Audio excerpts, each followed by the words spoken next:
Hello hi నాన్న. నేను మీ అన్న హిస్టరీ రఫీ సార్ని. మనకి 1956 2014 అని సంఘటనలు ఉన్నాయి. అది హద్దులు సరిహద్దులు లేని టాపిక్. ఫలానా చోట ఏం చదవాలి అనేది కన్ఫ్యూజన్. కానీ మీ కన్ఫ్యూజన్ని క్లారిటీ చేయడానికి నేను నిన్న ఒక వీడియో చేశాను. ఈరోజు ఇంకో చిన్న వీడియో ఈరోజు కూడా చేస్తాను. 56 2014 మధ్య సంఘటనలు అని అంటే ఇందులో ముఖ్యమంత్రులు ముఖ్యంగా వాళ్ళ కాలాల్లో జరిగిన సంఘటనలు వస్తాయి. ఫర్ ఎగ్జాంపుల్ 1969 నాటి తెలంగాణ ఉద్యమ కాలం నాటి ముఖ్యమంత్రి ఎవరు? ఆంధ్ర ముఖ్యమంత్రి ఎవరు? కాసు బ్రహ్మానందరెడ్డి. జై ఆంధ్ర 1972-73 జై ఆంధ్ర ఉద్యమం తర్వాత ముఖ్యమంత్రి ఎవరు? జలగం వెంగళరావు. ఉమ్మడి రాష్ట్రానికి ముఖ్యమంత్రి ఎవరు? జలగం వెంగళరావు. జై ఆంధ్ర ఉద్యమం దేంతో ఆగింది? 73లో ఇందిరమ్మ చేసిన 6 సూత్రాల పథకం వల్ల జై ఆంధ్ర ఉద్యమం అక్కడికి ఆగింది.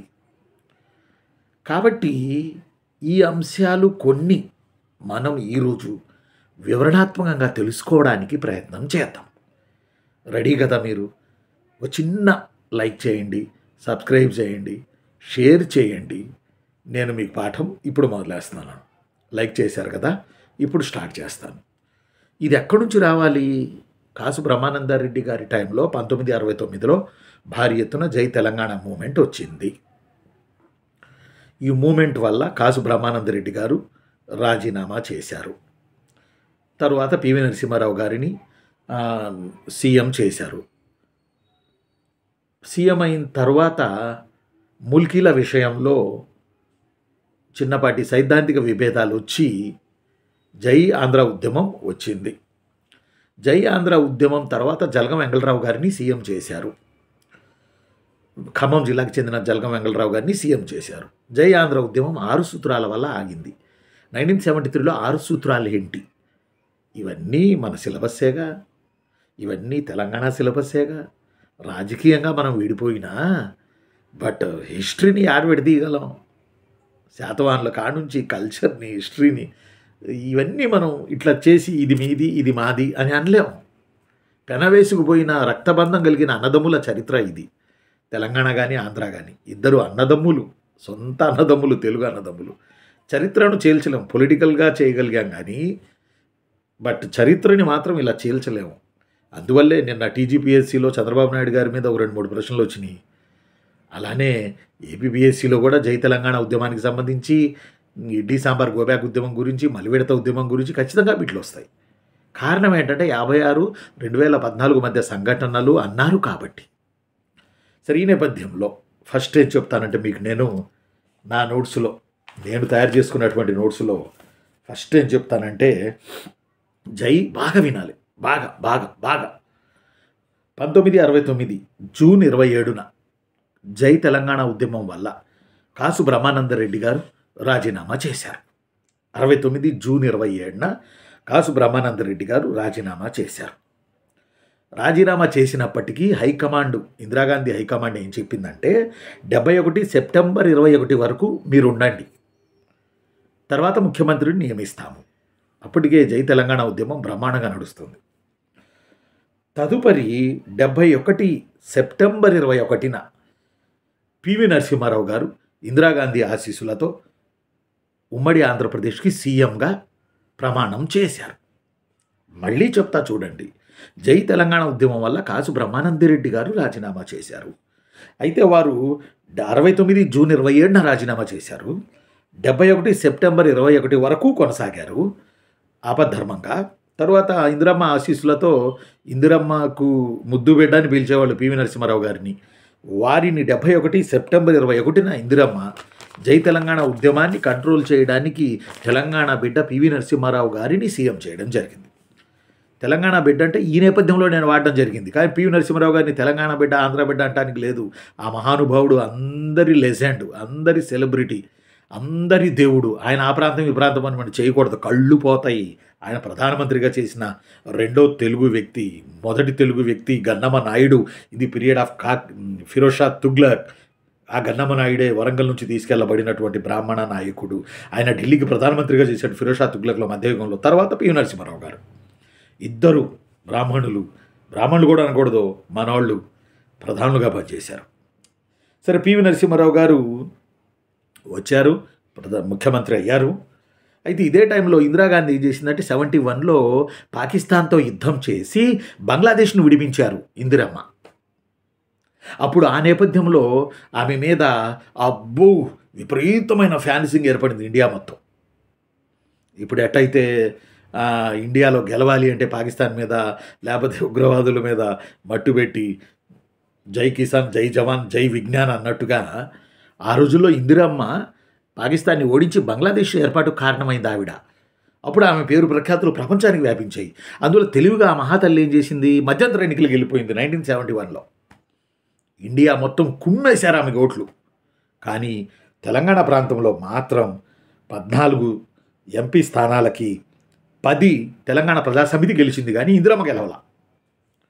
ఇండియా మొత్తం ఇందిరమ్మ హవా నడుస్తున్న పీరియడ్లో.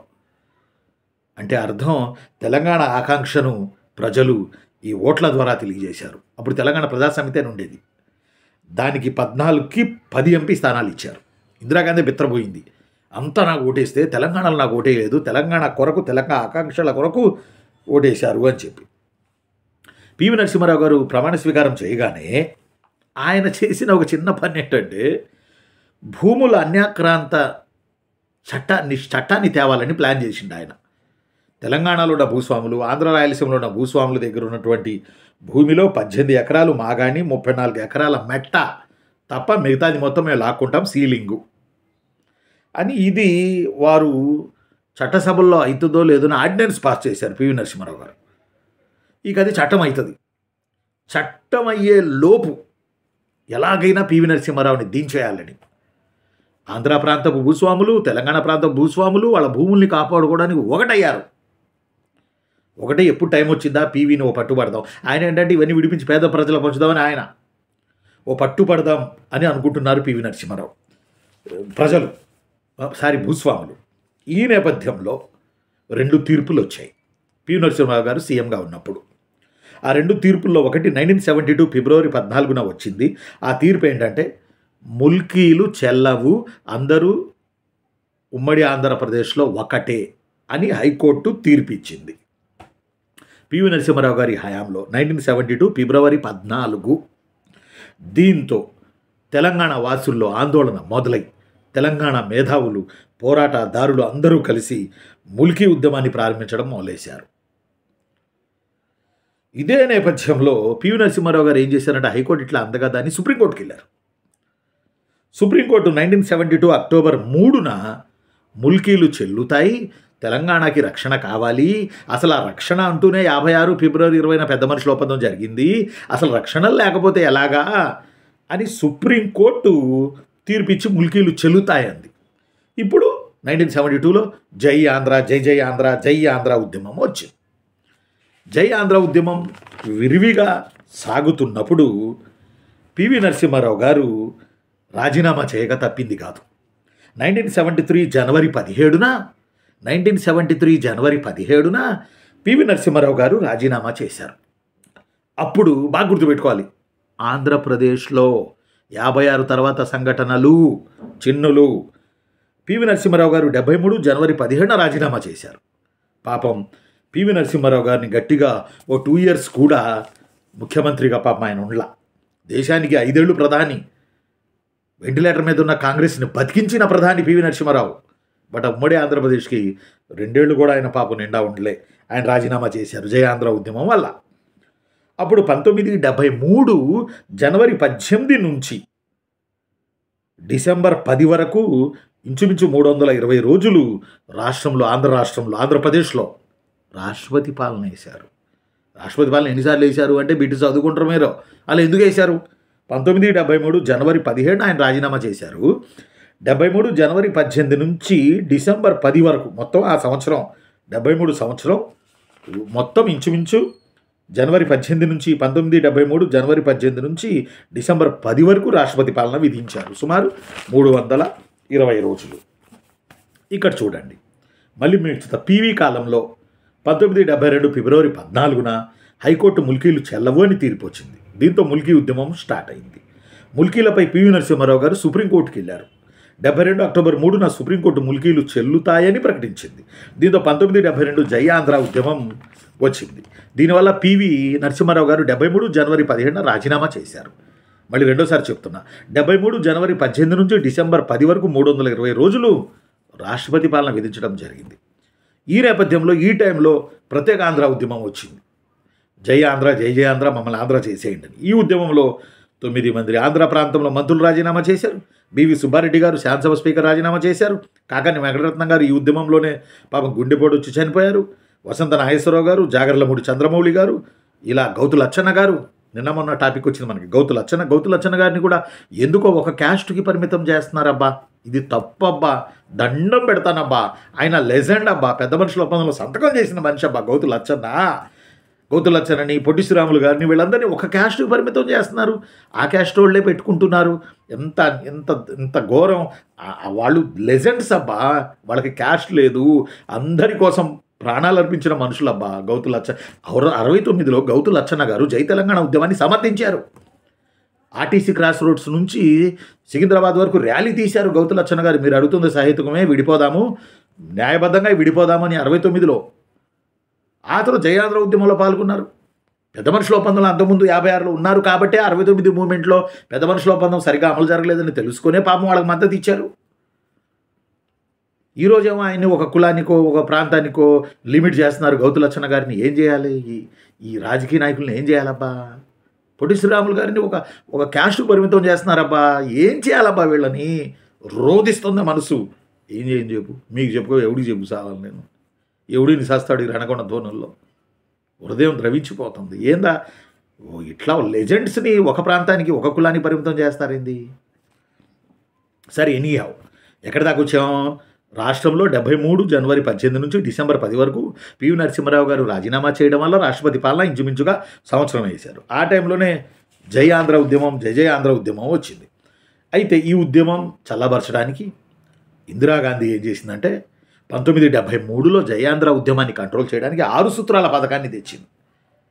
పివి నరసింహారావు గారిని రాజీనామా చేయించి జలగం వెంగళరావు గారిని ముఖ్యమంత్రిని చేసింది. 6 సూత్రాల పథకాన్ని తెచ్చింది 1973లో. 6 సూత్రాల పథకం అవసరం. జై ఆంధ్ర ఉద్యమం ఏ సూత్రాల ప్రకారం విరమించబడింది అంటే 6 సూత్రాలు, అష్టసూత్రాలు, లేకపోతే 6 సూత్రాలు, ఒక్క నిమిషం, 6 సూత్రాలు నేను నోట్స్లో రాసుకున్నా. 6 సూత్రాలు, అష్టసూత్రాలు, 6 సూత్రాలు, అష్టసూత్రాలు, పంచసూత్రాలు, ఇది కాదు. 6 సూత్రాల వల్ల జై ఆంధ్ర ఉద్యమం ఆగింది. మరి ఏంటి ఈ 6 సూత్రాలు?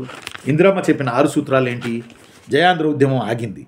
ఇందులో సుమారుగా చూస్తే మనం అష్టసూత్రాలకి చట్టబద్ధత లేదు, అంతకుముందు తెలంగాణ కొరకు చేసిన పంచసూత్రాలకి చట్టబద్ధత లేదు, కానీ 6 సూత్రాలకి చట్టబద్ధత ఉంది. ఏ సూత్రాలకి? 6 సూత్రాలకి చట్టబద్ధత ఉంది. ఏంటి 6 సూత్రాలు? 1, ముల్కీల వ్యవస్థ రద్దయి మొత్తం 3 ప్రాంతాలు కలిపి జోన్లు అవుతాయి. మొదటి జోన్ శ్రీకాకుళం, విజయనగరం, విశాఖపట్నం. రెండో జోన్ ఉభయ గోదావరి జిల్లాలు కృష్ణా. మూడో జోన్ గుంటూరు, ప్రకాశం, నెల్లూరు. 4వ జోన్ రాయలసీమ. 5వ జోన్ కరీంనగర్, ఆదిలాబాద్, ఖమ్మం, వరంగల్. 6వ జోన్ హైదరాబాద్, రంగారెడ్డి, మెదక్, మహబూబ్ నగర్, నల్గొండ, నిజామాబాద్. ఇలా 6 జోన్లు అవుతాయి. ఇది 6 సూత్రాల్లో first point. 2, non gazetted jobs, civil assistant, surgeon jobs ఖచ్చితంగా 85% తెలంగాణ లోకల్ ఉద్యోగాలు లోకల్కే ఇవ్వాలి. 3, ప్రభుత్వ ఉద్యోగుల సమస్య పరిశీలనకు ఒక ట్రిబ్యునల్ ఏర్పడుతుంది.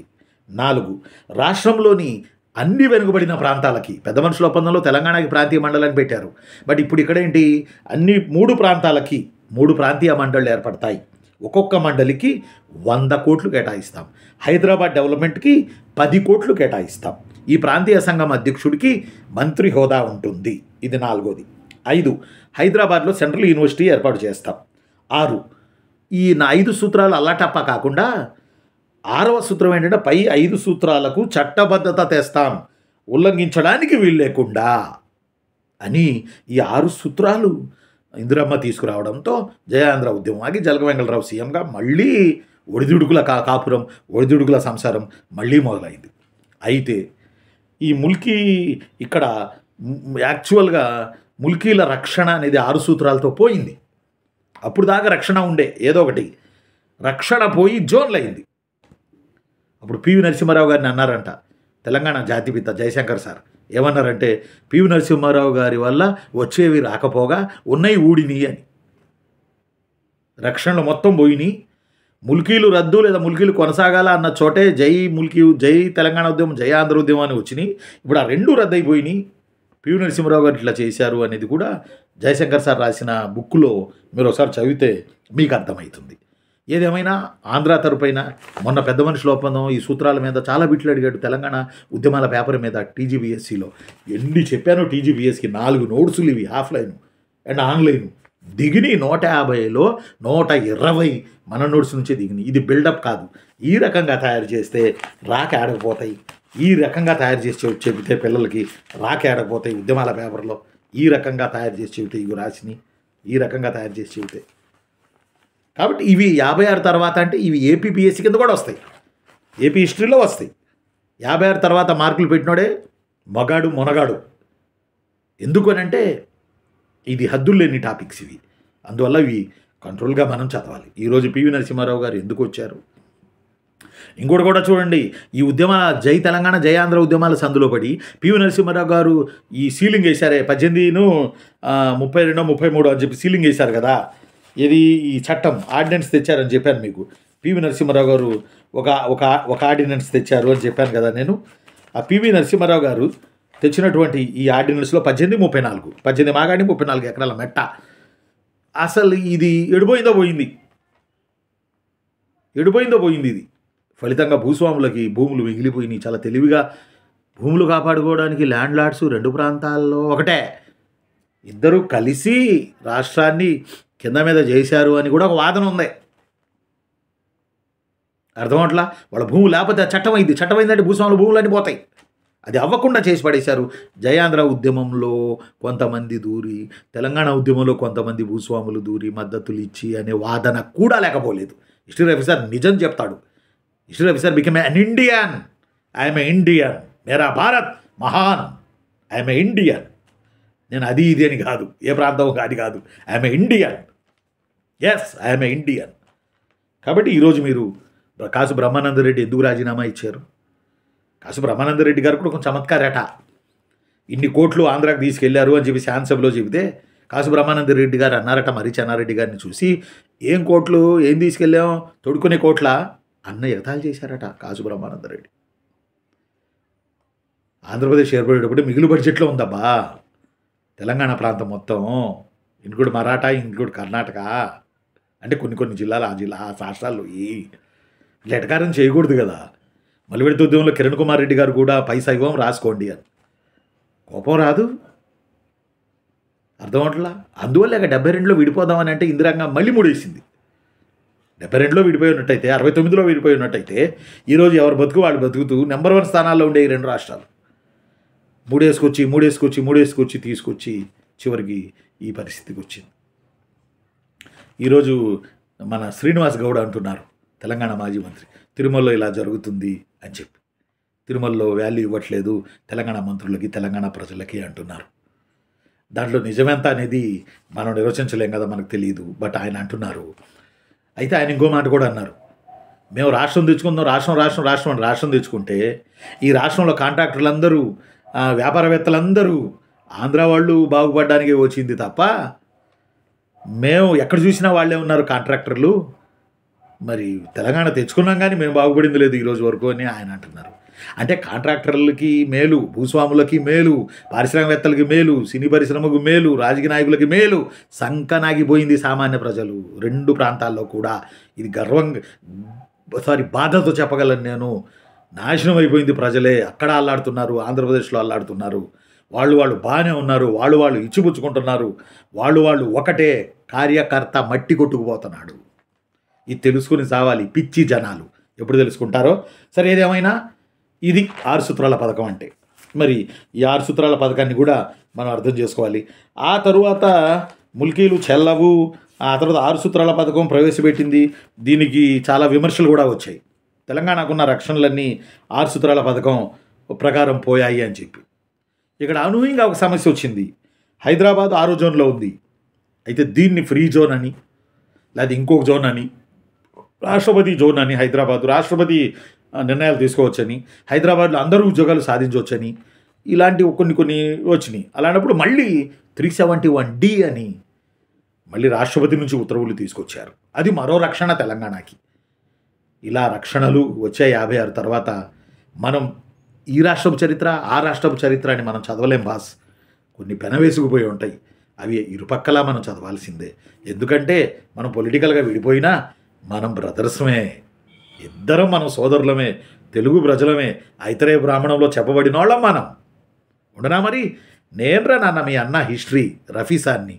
ఈరోజు మనం కాసు బ్రహ్మానందరెడ్డి, పివి నరసింహారావు గారు, ఆయన కాలంలో జరిగిన హైకోర్టు తీర్పులకు సంబంధించిన అంశాలు, ఫలితంగా వచ్చిన జై ఆంధ్ర ఉద్యమం, దాన్ని ఆపడానికి 6 సూత్రాల పథకం, ఇన్ని చెప్పాం. ఇది బిట్లు పరంగా అనే కన్నా మీరు ఒక క్లారిటీగా 1-2 సార్లు విన్నారనుకోండి, మీకు ఐడియా వస్తుంది. అప్పుడు మనం చేయొచ్చు. దీని నిదర్శనం TGPSCలో బోల్డని బిట్లు అడిగాడు, మనకు కూడా అడిగాడు కూడా. కాసు బ్రహ్మానందరెడ్డి, పివి నరసింహారావు గారు, తర్వాత వచ్చిన జలంగ వెంకటరావు గారు, మధ్యలో BV సుబ్బారెడ్డి రాజీనామా, కాకాని వెంకటరత్నం చనిపోవడం, వసంత నాగేశ్వరరావు గారు పోరాటం చేయడం, జయాంధ్ర ఉద్యమంలో కాల్పులు జరిగితే 7-8 చనిపోవడం. ఒకటి కాదు, నా దృష్టిలో ప్రభుత్వాలు ఆడుకున్నాయి జనాల్ని, అంతే. ఆ రోజు నుంచి ఈ రోజు వరకు కూడా. సరే అబ్బా, మీరు ఆవేశాలకు లోను కావద్దు, మనందరం ఒక్కటే. మీరందరూ ఈ వీడియో చూస్తున్న ఆంధ్ర తెలంగాణ విద్యార్థులు ఎవరైనా సరే, నేను నిజాయితీగా నిర్భయంగా నేను మాట్లాడాను, వాస్తవం మాట్లాడాను. అయితే మీరు చేయాల్సింది ముందు ఉద్యోగం కావాలి, చదువుకోండి. బాయ్ రా నాన్న, బాయ్. Thank you.